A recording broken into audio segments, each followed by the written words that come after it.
நல்ல கிறிஸ்பியான ரிப்பன் பக்கோடா எப்படி செய்கிறதுன்னு பார்க்கலாம்.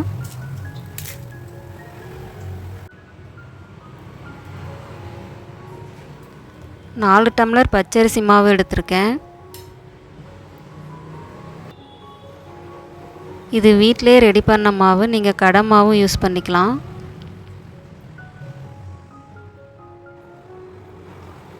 நாலு டம்ளர் பச்சரிசி மாவுக்கு ஒரு டம்ளர் கடலை மாவு சேர்த்துருக்கேன்.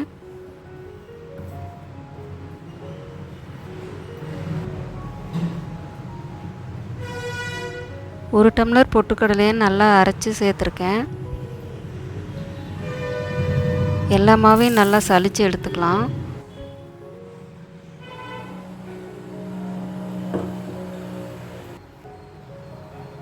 ரெடி பண்ணி வச்சுருக்க மாவோட 3 டீஸ்பூன் மிளகாய் பொடி சேர்த்துருக்கேன்.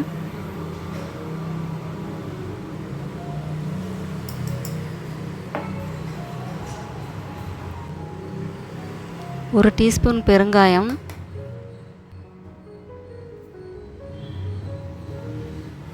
தேவையான அளவு உப்பு சேர்த்து நல்லா கலந்துக்கலாம்.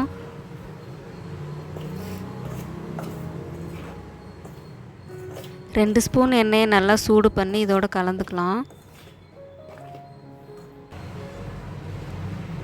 எண்ணெய் சேர்க்குறதுனால ரிப்பன் பக்கோடா நல்லா கிறிஸ்பியாக இருக்கும்.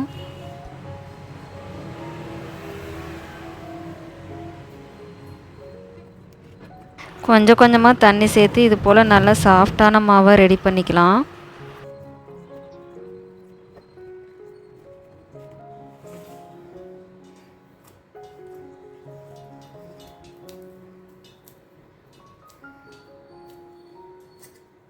இது போல் முறுக்கு அச்சில் மாவை ஃபில் பண்ணிக்கோங்க.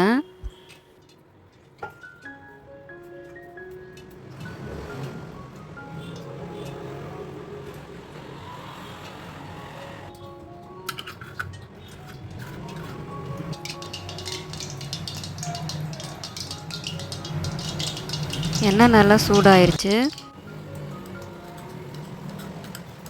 இது போல் ஒரு லேயர் மட்டும் வர மாதிரி பார்த்துக்கோங்க, இல்லாட்டி வேகாது.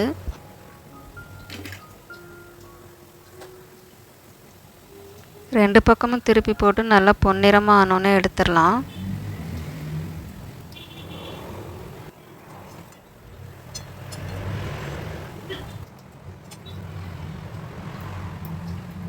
நீங்களும் இந்த மெத்தடில் ட்ரை பண்ணி பாருங்கள். வீடியோ பிடிச்சிருந்ததுன்னா லைக் பண்ணுங்கள், சப்ஸ்கிரைப் பண்ணுங்கள்.